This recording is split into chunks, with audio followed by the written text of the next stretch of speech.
Hello, I am Simon Jenkins, Corporate Head of Service Delivery, and I have responsibility for the strategic aim, Our People.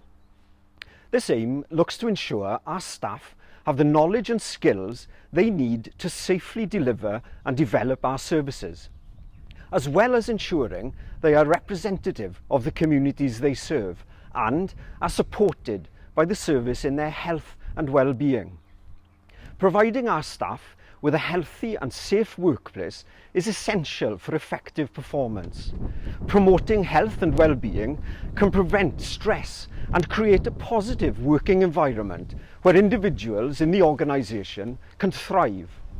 During 2021-2022, we will focus on the following areas: inspiring co-production, the development of all, and supporting the health and well-being of our people to help them to feel happy at work and build personal resilience.